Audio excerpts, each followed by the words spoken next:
Hey everyone, Justin with Deep Dive Stocks here, and today I figured I would just make a quick video outlining some of the updates to the Databot on the Discord server. I have here the phone, since that's usually where most people use the Discord bot, and yeah, I figured I would just go over some of the new commands. But quick overview, so when you join, you'll see the announcements channel. That's where a lot of the patches get alerted. And you can look at the notes to see what new features are available, what changes are coming. Then there's also when you join, you'll see the welcome channel, just telling you, be nice, don't do anything crazy.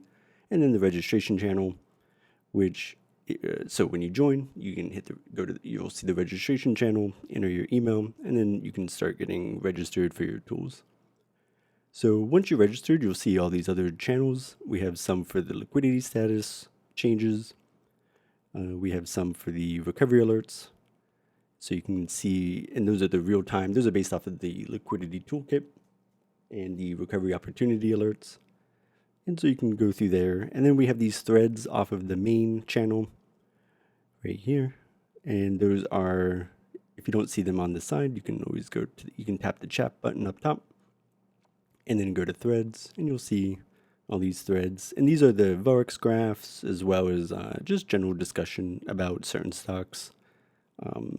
See whatever's interesting and whatever's going on. And so you can check those out. So like if we go to, I don't know, what's a good one?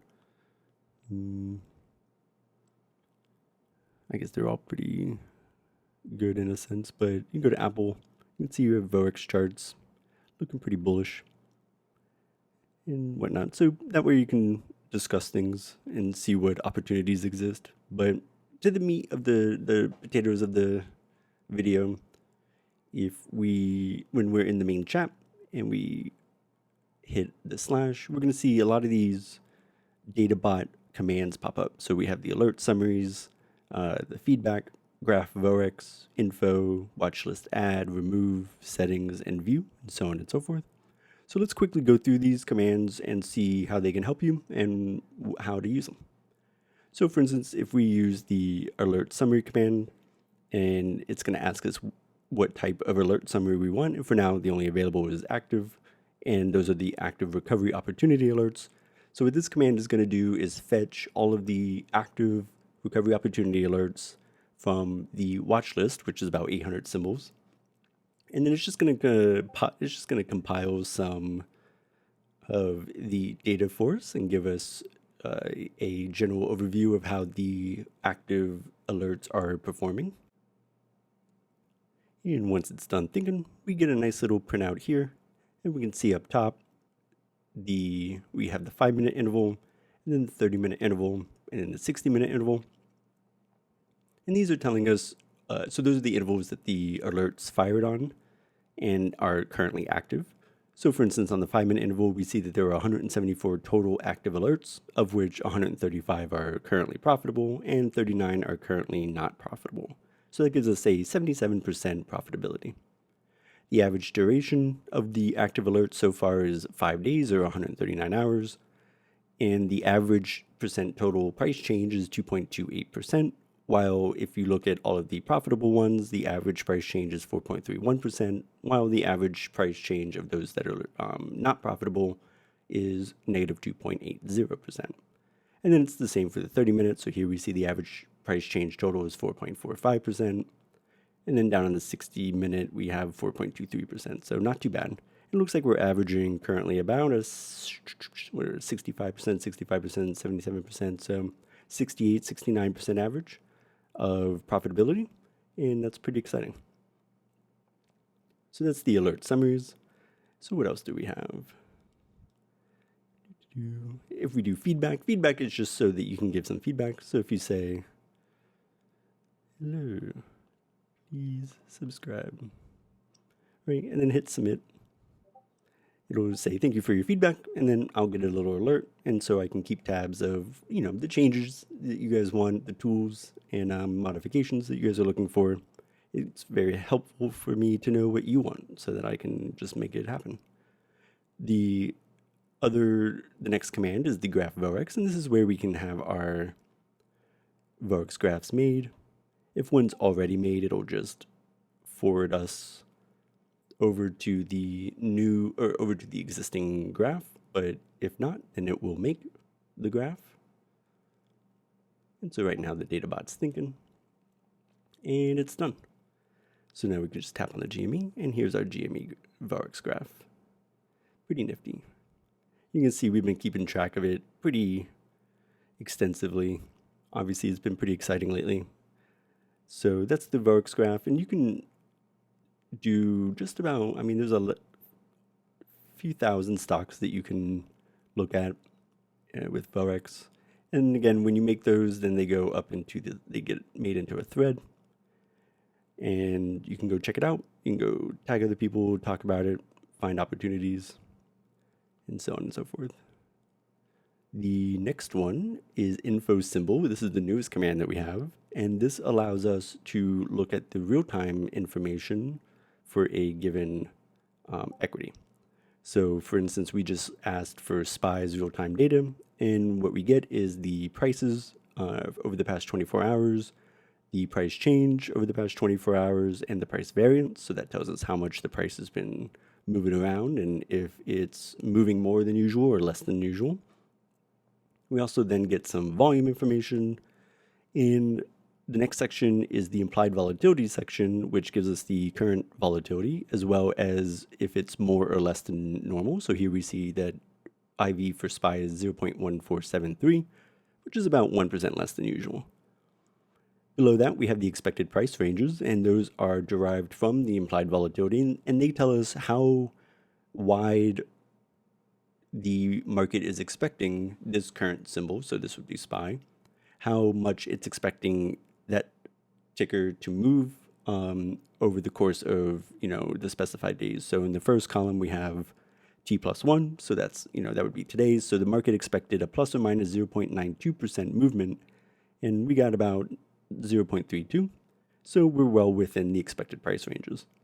And we can see the T+5, the T10, T20, and these can be really helpful for identifying good strike prices for certain options plays so that you know exactly where the market is expecting the price to go and you can kind of position appropriately. Then we have the liquidity data, and this tells us on several intervals what the overall liquidity status is. So on the 5-minute, we see it's bearish. On the 10-minute, it's bearish. On the 15-minute, it's bearish. But on the 30-minute, 60-minute, and the daily, it's bullish. So it looks like the near-term outlook for SPY currently is bearish, while the more longer-term, the daily 60 and even the 30-minute, are expecting the near-term downside to eventually recover and then continue on upwards. And then real quick, just since it's here, we can see that this data is from today, the 11th, and it was captured at 3:58 right before the market. Next up, we have the liquidity triggers data, and this tells us lots of stuff, actually. It's pretty cool. It tells us, the first section, it tells us how the LTs are stacked, so if it's bullish or bearish or kind of mixed. Ideally, obviously, if you're bullish, you would like a bullish stack, but which is actually what we see. So we have 5, 30, 60-minute, and the daily are all predominantly bullish per the liquidity triggers. And then the next section tells us the actual supports and resistances per interval. So we see on the 5-minute, there's a $740 ceiling, which correlates to LT5. So, and that's 0.22% north. So that tells us that there might be a little bit of a headwind as we try to overtake that resistance. And then we see on the 30-minute, we're a little sandwiched between LT6 and LT5. And we have on the 60-minute, we have no resistances noted. We just see that we do have a support located at 733, which is about 0.69% down from current spot. And then it looks like a very similar support on the daily even. Actually, they're exactly the same, which is pretty cool. So that tells us that there's probably some pretty good support and pretty good bid located right there at about 733. We can also look to see if there's any bull traps or bear traps, and we see on the daily, funny enough, that we are currently in a bull trap, which means the current environment is bullish, but per liquidity expects this bullish behavior to be given back to the market eventually. So in other words, take your profits because it's a bull trap if you're long. Next up, we have some net gamma and GEX information. And so we see the current gamma exposure for SPY is around 10 million. There's no gamma squeeze detected, and it doesn't look like a gamma squeeze is forming. And next up, we have active alerts. And this we would see here if there was any active alerts from the recovery algorithm, in which case currently there is not. And if there was a gamma squeeze, let's see if we can, finally found one. So we can see on Netflix that we do have a gamma squeeze. So gamma squeeze is present. Current gamma is currently around negative 400,000. This gamma squeeze started not too long ago, about a few days, so May 4th. And currently the price is down just not too much, 0.06%.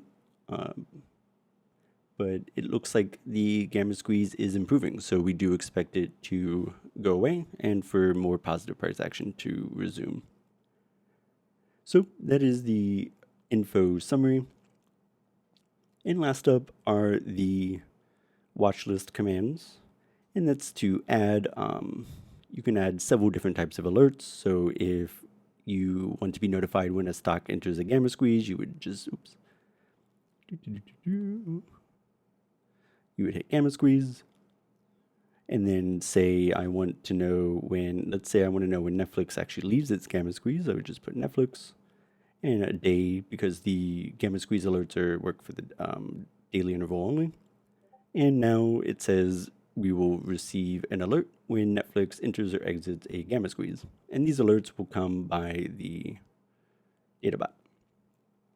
So you'll get an alert telling you that the equity has entered a gamma squeeze, and that, yeah, that's what you want, right? So we can also add alerts for if we want to know when the liquidity status changes, or when a recovery enter or exit fires as well. So, or we can do all, right, and just say I want to know what's happening on this equity all the time. And let's say, I don't know, let's do, I don't really matter, TLT, right? And then we'll say for the hour. And there you go. The TLT has been added to your recovery and liquidity, and not the gamma squeeze, it's not the daily, but it is now added. So we will receive alerts if those events occur. And then lastly, we can change our watch list settings. So currently I have my watch list on, but I have it to where it only notifies me during the market hours. But let's say I want it to notify me all the time. I would just hit all, and then now it'll alert me all the time, 24/7, if an alert goes off. And this is beneficial if you set alerts for futures or for crypto. Obviously, you don't want your alerts only firing during the regular market hours, because then you might miss out on some recovery opportunities or liquidity changes. And then we could view our watch list, or we can even remove some stuff. So if we say we don't want to do TLT anymore, and that was the 60-minute, we can just get rid of it. And it says our watch lists have been cleansed. And so that is the gist of the alerts, or the commands available to you through the Discord bot and the Discord server for deep dive stocks. I think they're pretty cool. They're being expanded on all the time. Pretty much I try to get a new update out every week, and that's either to add new features or to, make, essentially always to add new features, but either a new command or to add more information to an existing command, and so on and so forth. And so, yeah, I hope this helps. I'm trying to design it to where it's a really convenient way to find opportunities and keep track of those opportunities. And so if that feels like something you are interested in, feel free to stop by, try it out, and then use the feedback command to tell me what else you want to see on here. So, okay, that's all for today. Thanks for stopping by, and I'll see you guys next time. Adios.